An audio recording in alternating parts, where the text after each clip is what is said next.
पिछले 8 दिनों से इजरायल और ईरान में महायुद्ध चल रहा है। रोज बम वर्षा हो रही है, रोज मिसाइलें गिर रही हैं। कभी इजरायल के फाइटर जेट ईरानी ठिकानों को नष्ट कर रहे हैं, तो कभी ईरानी मिसाइलें इजरायल के शहरों को हिट कर रही हैं।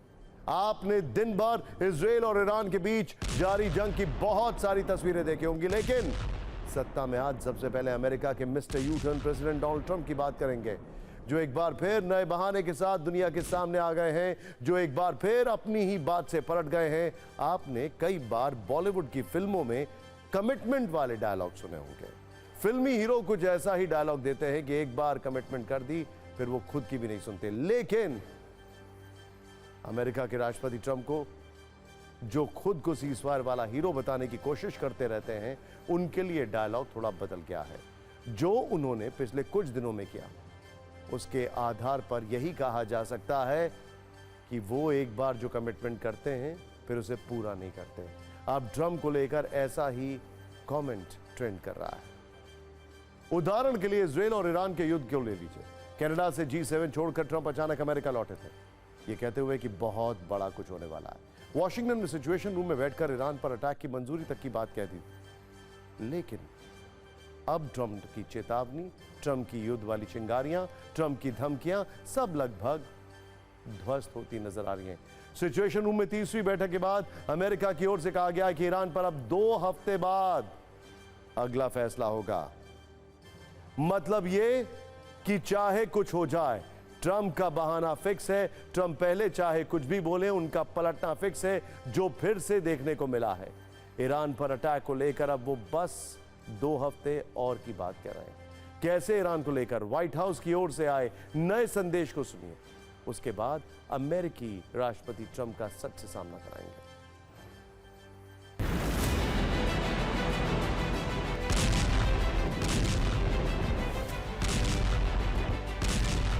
अगर आप पिछले कुछ दिनों से ट्रंप के बयानों को सुनेंगे, अमेरिका में ईरान को लेकर चल रही गतिविधियों पर गौर करेंगे, तो आप भी सोचने पर मजबूर हो जाएंगे कि आखिर ट्रंप के मन में क्या है। आप इसको ऐसे समझिए, 8 दिनों से युद्ध चल रहा है। पिछले 7 दिनों में ट्रंप ने कम से कम 10 बयान दिए हैं। अमेरिका में ईरान पर एक्शन को लेकर 3 बैठकें हो चुकी हैं। अमेरिका के टॉप कमांडर्स के साथ मंथन हो चुका है, लेकिन फैसले के नाम पर इस वक्त यही चल रहा है कि 2 हफ्ते और। हाँ, इजरायल को हथियार बहुत सारे पहुंचाए जा रहे हैं। मतलब यह कि अमेरिका की ओर से ईरान के खिलाफ एक्शन सिर्फ 0 है, लेकिन माहौल 100%, धमकी 100%, बड़ी बड़ी बातें 100%।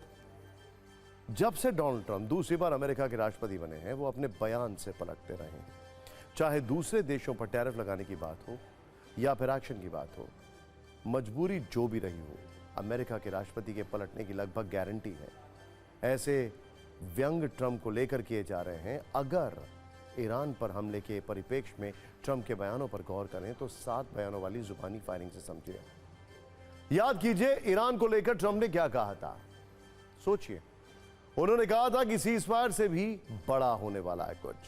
ट्रंप ने यह भी कहा था कि पहले मैं शिकार था, अब शिकारी हूं। ईरान को चेतावनी देते हुए यह भी कहा था कि तेहरान के आसमान पर अमेरिका का कब्जा है।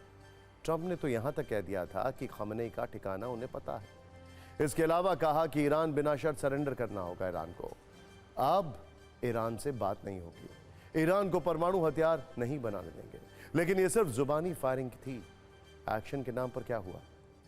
यही कि वो अब कह रहे हैं कि 2 हफ्ते और सोच लेता हूं। हां, जो एक्सपर्ट्स हैं वो ये जरूर कह रहे हैं कि ट्रंप कुछ अलग तरीके से दिख रहे हैं अब, क्योंकि वहां पर खमनेई रुकने का नाम नहीं ले रहे हैं। हां, स्टीव विटकॉफ, ईरान के जो ट्रंप के विशेष दूत हैं, स्टीव विटकॉफ, वो ईरान के विदेश मंत्री से बैकडोर बातचीत कर रहे हैं। क्या इसीलिए 2 हफ्ते का वक्त मांगा गया? वैसे देखा जाए तो ट्रंप कई मुद्दों पर 2 हफ्ते वाली थ्योरी दे चुके हैं। रूस यूक्रेन युद्ध पर भी उन्होंने इसी तरह बयान दिया था। सत्ता के न्यूज मित्रों के लिए ट्रंप के पुराने बयानों वाली एक रील हमने तैयार की। आप सुनिए और समझिए अमेरिका जैसे देश के राष्ट्रपति कैसे हवाई बयानों से सिर्फ माहौल बनाते हैं। देखिए, सवाल तो यही है ना कि आखिर ट्रंप को ईरान पर फाइनल तैयारी के लिए 2 हफ्ते क्यों चाहिए? अमेरिका जैसा शक्तिशाली देश जो ईरान के परमाणु कार्यक्रम को लेकर कई बार चिंता जता चुका है, चेतावनी भी दे चुका है, फिर भी अटैक नहीं कर पा रहा है। ऐसे में सवाल है कि ईरान के सामने अमेरिका की क्या मजबूरी है? आपको इसकी 5 वजह बता रहे हैं। ये ट्रंप को टेंशन देने वाले पॉइंट्स हैं। पहली वजह यह है कि ईरान पर हमले को लेकर अमेरिका को नेटो सहयोगियों का समर्थन उस तरह नहीं मिल रहा है जैसा वो चाहते हैं, क्योंकि ये जो नेटो देश है इनका फोकस अभी भी रशिया और यूक्रेन पर है। दूसरी वजह यह है कि अमेरिका को अरब देशों का खुला समर्थन नहीं मिल रहा है। ऐसा पहले लग रहा था कि परमाणु कार्यक्रम पर अरब देश अमेरिका के साथ खड़े होंगे, ईरान का विरोध करेंगे, लेकिन ऐसा देखने को नहीं मिल रहा है। और शायद यही वजह है कि ट्रंप अब बोल रहे हैं कि खमेनी को मारना जरूरी नहीं है। तीसरी सबसे बड़ी वजह है कि रूस और चीन सीधे सीधे ईरान के साथ है। इसको लेकर पुतिन ने ट्रंप को चेतावनी भी दे दी है और लगातार चीन से हथियार ईरान पहुंच रहे हैं। चौथी वजह यह भी मानी जा रही है कि अमेरिका और इजराइल ने ईरान की मिसाइल ताकत को कम आंका। मतलब यह कि अमेरिका को लग रहा था कि कुछ हमलों के बाद ही ईरान सरेंडर कर देगा, परमाणु कार्यक्रम रोकने पर राजी हो जाएगा, लेकिन कई परमाणु प्लांट के तबाह होने के बाद भी और कई परमाणु वैज्ञानिकों के मारे जाने के बाद भी ईरान के तेवर कम नहीं हुए हैं, बल्कि ऐसा खतरा है कि वो अमेरिका के अलग अलग बेसिस पर खतरनाक हमले कर सकता है और अमेरिका को गल्फ में हिला सकता है। आखिरी वजह यह है कि इस युद्ध से अमेरिकी अर्थव्यवस्था पर बुरा असर पड़ रहा है।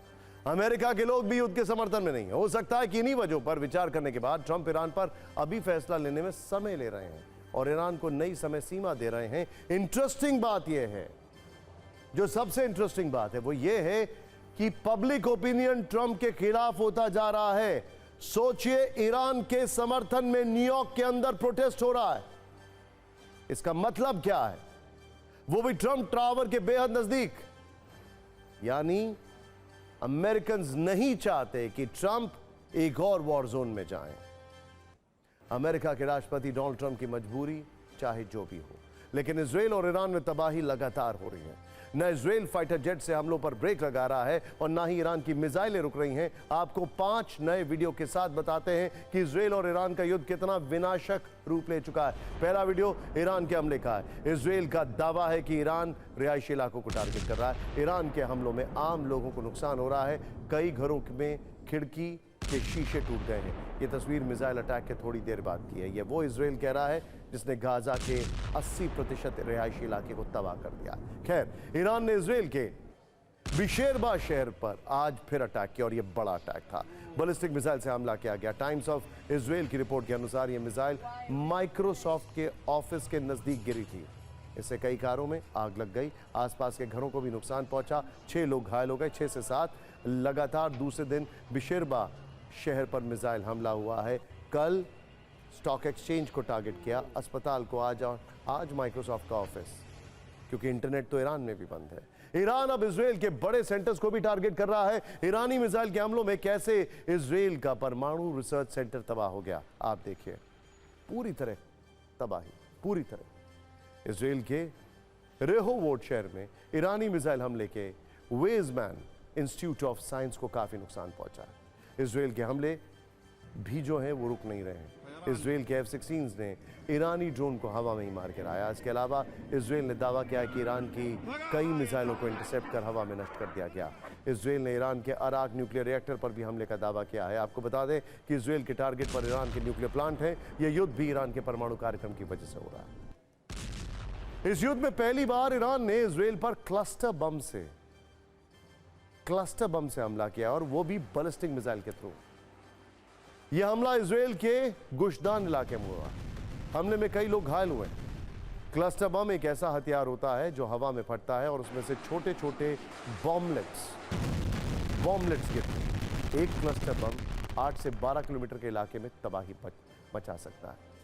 जब ये छोटे छोटे बम जमीन पर गिरते हैं तो विस्फोट से भारी तबाही होती है। बड़ी बात यह है कि क्लस्टर बम में जरूरी नहीं कि सारे बम एक साथ फटें, कई बार कुछ समय बाद भी फटते हैं, तो लोग जो आसपास घूम रहे हैं उनको ज्यादा नुकसान होता है। क्लस्टर बम का इस्तेमाल ये बता रहा है कि अब यह युद्ध न सिर्फ भीषण हो चुका है, बल्कि अब इसमें कोई भी रूल्स और रेगुलेशन नहीं है। क्लस्टर बम का पहली बार इस्तेमाल दूसरे विश्व युद्ध में हुआ था, लेकिन 2008 में बनी कन्वेंशन ऑन क्लस्टर म्यूनिशन संधि के तहत क्लस्टर बमों के इस्तेमाल पर प्रतिबंध है। हालांकि कई इसके मेंबर्स हैं, कई इसके मेंबर्स नहीं हैं, जैसे रशिया इसका मेंबर नहीं है।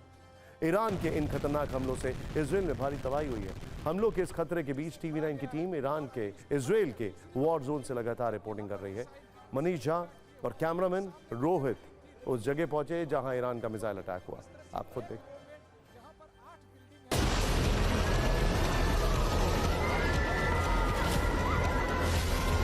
TV9 की टीम एक बार फिर उस लोकेशन पर पहुंची हुई है जहां पर कि ईरान के मिसाइल गिरे थे, जिसने आज सुबह इजराइल की शुरुआत की थी सबसे बड़ी तबाही के साथ। और इस वक्त एक के बाद एक उन तस्वीरों को भी हम आपको दिखा रहे हैं और साथ ही बताएंगे कि क्या कुछ हुआ था। तो देखिए, सबसे पहले आप देखिए सामने वाली इस बिल्डिंग को, ये जो माइक्रोसॉफ्ट की बिल्डिंग के ठीक पीछे में एक के बाद एक 8 ऐसी इमारतें हैं जो पूरी तरह से खंडहर बन चुकी है। ऐसा लग रहा है जैसा कि मैं इस वक्त गाजा के किसी इलाके में मौजूद हूँ। वहीं दूसरी बिल्डिंग को देख लीजिए, दूसरी बिल्डिंग की भी यही हालत है, तीसरी, चौथी, पांचवी की भी उधर वही हालत है। सबसे पहले मैं आपको वो जगह दिखाता हूँ जहां पर मिसाइल गिरे थे। यहाँ पर गिरा था मिसाइल, जिसके गड्ढे को आप दिखा रहे थे, और इस वक्त उसी गड्ढे को भरा गया है। आप देखिए, ये जो आप एरिया देख रहे हैं कितना बड़ा गड्ढा है। मैं इसको जस्ट केवल एक राउंड लगाता हूँ तो आप देखिए इतना बड़ा गड्ढा यहाँ पर बन गया था। जब मिसाइल यहाँ पर गिरी थी तो इतना बड़ा गड्ढा हो गया था। जब यहाँ पर मिसाइल गिरी, उसका इम्पैक्ट ये हुआ कि सामने की ये बिल्डिंग थी, दूसरी बिल्डिंग, तीसरी बिल्डिंग, चौथी बिल्डिंग, इस तरह से एक रो में यहाँ पर 8 बिल्डिंग है जो पूरी तरह से क्षतिग्रस्त हुई है। इजराइल से जंग के बीच खमेनी के लिए एक राहत भरी खबर है। 5 दिन पहले खमेनी के जिस वरिष्ठ सलाहकार अली शमखानी के मरने की खबर आई थी, अब दावा यह किया जा रहा है कि अली शमखानी जिंदा है। शमखानी ने बयान जारी कर कहा है कि इजराइल के स्ट्राइक में वो घायल हुए थे लेकिन मौत नहीं हुई। इजराइल की सरकारी मीडिया फारस न्यूज़ ने शमखानी का पूरा बयान प्रकाशित किया है। इसमें कहा गया है कि शमखानी अभी जीवित हैं। 13 जून को आईडीएफ ने अली शमखानी के मारे जाने का दावा किया था। अब आज ये संदेश दिया गया है कि वो जिंदा है। शमखानी का पद वैसे तो ईरान के सुप्रीम लीडर खमेनी के सलाहकार का है, लेकिन उन्हें खमेनी का सबसे करीबी माना जाता है। शमखानी के जिम्मे ईरान का परमाणु कार्यक्रम है। सवाल यही कि सच इजराइल के दावे में है या फिर ईरान के दावे में। वैसे आपको बता दें कि ईरान के सुप्रीम लीडर खमेनी को भी हत्या वाली धमकी दी जा रही है। इजराइल के प्रधानमंत्री नेतन्याहू खुद कह चुके हैं कि इस युद्ध का अंत खमेनी की मौत से होगा, लेकिन सवाल है क्या कूटनीति में सीधे किसी राष्ट्र प्रमुख को मारने की धमकी देना सही है? और बड़ा जवाब अभी इस वक्त ये आ रहा है, जब से इजराइल के डिफेंस मिनिस्टर ने खमेनी के मारने की बात की है, तब से नेतन्याहू उनसे नाराज हैं और उनको डांट लगाई है। ऐसा रिपोर्ट किया गया है।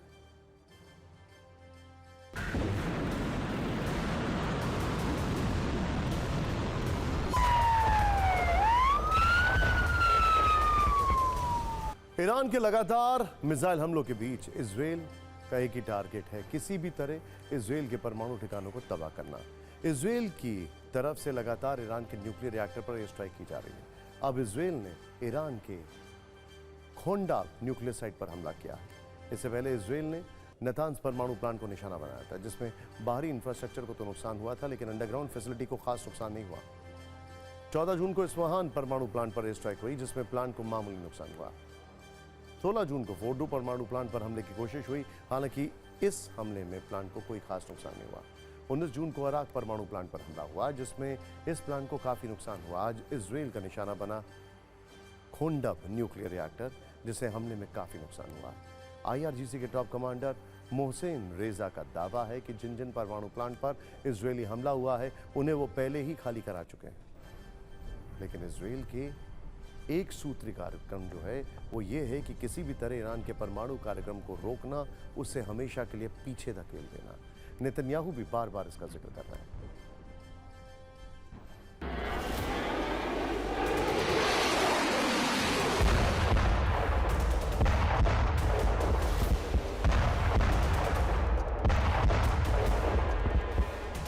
ईरान भी अपने परमाणु ठिकानों पर हुए हमले का बदला लेना चाहता है। इसके लिए ईरान इजराइल के न्यूक्लियर ठिकाने को दहलाने की तैयारी कर रहा है। खबर है कि ईरान अब इजराइल के डिमोना परमाणु प्लांट पर हमला कर सकता है। ईरान ने इजरायली लोगों से तुरंत डिमोना खाली करने को कहा है, जिससे इस प्लांट पर ईरानी मिसाइल का जो अटैक का खतरा है वो और बढ़ गया है। हालांकि सुरक्षा के लिए थर्ड एयर डिफेंस सिस्टम तैनात है, जो कि अमेरिका का एयर डिफेंस सिस्टम है। डिमोना इजराइल का सबसे बड़ा न्यूक्लियर प्लांट है। हालांकि इजरायली मीडिया का कहना है कि ईरान परमाणु प्लांट पर हमले की धमकी देकर डराना चाहता है। ईरान पर हमला करने के फैसले से ट्रंप अचानक पीछे क्यों हट गए? सिचुएशन रूम में 3 बैठक के बाद भी ट्रंप ने अटैक का फाइनल ऑर्डर क्यों नहीं दिया? इसके पीछे की कई वजह हो सकती है, जिनमें से एक वजह है रूस के राष्ट्रपति व्लादिमीर पुतिन के तेवर, जो सीधे सीधे कह रहे हैं कि अगर अमेरिकी हमला ईरान पर हुआ तो अंजाम बुरा होगा। ईरान को लेकर एक बार फिर अमेरिका और रूस आमने सामने हैं। ट्रंप के पीछे हटने की वजह कहीं रूस की चेतावनी तो नहीं? रूस ही नहीं, चीन भी ईरान के साथ खड़े होकर ऐलान कर चुका है। रूसी राष्ट्रपति पुतिन और शी जिनपिंग की इसको लेकर भी बातचीत हुई है। उसके बाद रूस की तरफ से लगातार अमेरिका को चेतावनी दी जा रही है। रूसी विदेश मंत्रालय की प्रवक्ता मारिया ज़ाखारोवा ने कहा है कि अमेरिका किसी भी हालात में ईरान पर हमले के बारे में ना सोचे। ईरान के खिलाफ अमेरिका किसी तरह की सैन्य कार्रवाई ना करे। रूस का साफ मत है, ईरान के एटमी ठिकानों पर हमला करना सही नहीं होगा, और अगला हमला हुआ तो इसका मतलब यह होगा कि दुनिया तबाही के बेहद करीब है, और इस तबाही के परिणामों को कंट्रोल कर पाना किसी के हाथ में नहीं होगा। रूस के उप विदेश मंत्री सरगेई रावकोव ने भी अमेरिका को इस युद्ध से दूर रहने की नसीहत दी है। उन्होंने कहा कि इजरायल को सीधी सैन्य मदद भी अमेरिका को नहीं देनी चाहिए। ईरान पर हमला करना तो बहुत ही खतरनाक होगा, और इसके बाद स्थिति हाथ से निकल जाएगी। क्रेमलिन के प्रवक्ता दिमित्री पेस्कोव ने भी अमेरिका को चेतावनी दे दी है। कहा है कि ईरान पर अमेरिकी हमलों से परमाणु तबाही का खतरा होगा। रूस की इस चेतावनी का एक ट्रेलर इस रील में देखिए।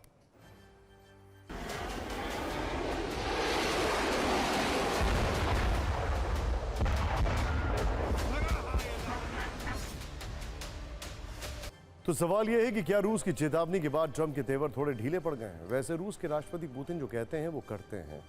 यूक्रेन इसका सबसे बड़ा उदाहरण है, लेकिन ट्रंप की एक खासियत है, जो कहते हैं वो बिल्कुल नहीं करते हैं। पिछले कई घटनाओं में इसका टेस्ट हो चुका है कि ट्रंप कहते कुछ और है, उसकी सच्चाई कुछ और होती है। इसे आप कुछ उदाहरणों से समझ सकते हैं। आपको याद होगा, ट्रंप ने भारत और पाकिस्तान के बीच सीज फायर का क्रेडिट लेने की तमाम कोशिशें की। उन्होंने कई बार कहा कि मैंने सीज फायर कराया, लेकिन भारत ने सीज फायर कर दिया। सीज फायर में ट्रंप का कोई रोल नहीं था। अब ईरान को लेकर भी ट्रंप का एक दावा फेल साबित हुआ है। ट्रंप ने कहा है कि ईरान बातचीत की कोशिश कर रहा है। ईरान ने कहा है हम कभी बातचीत के लिए अमेरिका के दरवाजे पर नहीं गए। रूस यूक्रेन सीज फायर को लेकर ट्रंप ने ऐसे ही दावे किए थे, जिसकी सच्चाई सामने आने में ज्यादा वक्त नहीं लगा। ट्रंप की कूटनीति का यही अंदाज है। वो कब क्या दावा करेंगे और वो कितना सही होगा, ये कह पाना मुश्किल है। फिलहाल ट्रंप को ईरानी विदेश मंत्री का यह बयान सुनना चाहिए, जिसमें वो साफ साफ कह रहे हैं कि अमेरिका से बातचीत का कोई सवाल ही खड़ा नहीं होता। इजरायल और ईरान युद्ध से निकलकर अब थोड़ा पाकिस्तान चलते हैं, जहां से देर से ही सही लेकिन सच सामने आने लगा है। ऑपरेशन सिंदूर के दौरान भारत से पिटने के बाद अब पाकिस्तान अपने पिटने और झुकने की पूरी टाइमलाइन बता रहा है। पाकिस्तान के डिप्टी पीएम इशाक डार ने पाकिस्तान के न्यूज चैनलों को एक इंटरव्यू दिया। इसमें वो सिलसिलेवार तरीके से बता रहे हैं कि पाकिस्तान को भारत ने कितना पीटा और पाकिस्तान कैसे झुका। हम आपको इशाक डार के उस झुकने वाले इंटरव्यू का कुछ हिस्सा दिखाएंगे, लेकिन पहले ग्राफिक्स के जरिए पूरा सीक्वेंस समझ लेते हैं। इशाक डार ने बड़ी हिम्मत करके जो सच बताया है, उसके मुताबिक ऑपरेशन सिंदूर के दौरान भारत के हमले के बाद पाकिस्तान भारत पर जवाबी हमला करने वाला था। तभी भारत ने पाकिस्तान के 2 और एयरबेस तबाह कर दिए। इन हमलों के ठीक 45 मिनट बाद सऊदी प्रिंस ने इशाक डार को फोन किया। कहा कि अगर पाकिस्तान कहे तो वो भारत से सीज फायर की बात कर सकते हैं। पाकिस्तान ने कहा हाँ, वो भारत पर हमला नहीं करेगा, आप बात कीजिए। इसके बाद सऊदी प्रिंस ने विदेश मंत्री एस जयशंकर से बात की और फिर दोनों देशों यानी भारत और पाकिस्तान में सीज फायर हुआ। पाकिस्तान के नेताओं और आर्मी जनरल्स की एक खासियत है कि वो अपनी जनता को धोखा देने के लिए तेजी से झूठ बोलते हैं। ऑपरेशन सिंदूर के बाद भी पाकिस्तान ने ऐसा ही किया। सीज फायर होने के बाद जश्न मनाया और दावा किया कि पाकिस्तान ने भारत के कई एयरबेस तबाह कर दिए। लेकिन समस्या यह है कि झूठ की एक उम्र होती है और इसे बोलने वाले जल्दी ये भूल जाते हैं कि उन्होंने पहले कौन सा झूठ बोला था। पाकिस्तान के साथ भी ऐसा ही हो रहा है। उसके झूठ का मौजूदा स्टॉक खत्म हो गया और अब अनजाने में वो सच बोल रहा है। कल पाकिस्तानी टीवी चैनल को दिए इंटरव्यू में इशाक डार ने यह भी माना कि भारत ने उसके 2 एयरबेस को तबाह कर दिया। इसके नाम भी उन्होंने बताए। बस उनसे गलती ये हुई कि वो तारीख भूल गए। जो हमला भारत ने 9 मई और 10 मई की रात को किया था, उसे 6 मई और 7 मई की रात को बता दिया, जबकि 6 मई की रात तो पाकिस्तान के आतंकियों पर हमला हुआ था। सच की खुलती परतों के बीच पाकिस्तान में एक आदमी बहुत मेहनत कर रहा है। इसका नाम है फील्ड मार्शल असीम मुनीर। ऑपरेशन सिंदूर में भारत से बुरी तरह पिटने के बाद प्रमोट हुए फील्ड मार्शल असीम मुनीर आतंकी ठिकानों की रिपेयरिंग के लिए ओवरटाइम कर रहे हैं।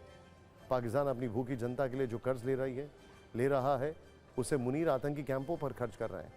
पाकिस्तान सरकार के असली बॉस जनरल नसीम मुनीर ने 40 करोड़ रुपए का फंड जारी किया है।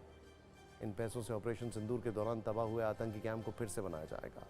हमारे पास मौजूद जानकारी के मुताबिक जैश-ए-मोहम्मद के मरकज के पुनर्निर्माण के लिए 14 करोड़ रुपए दिए गए।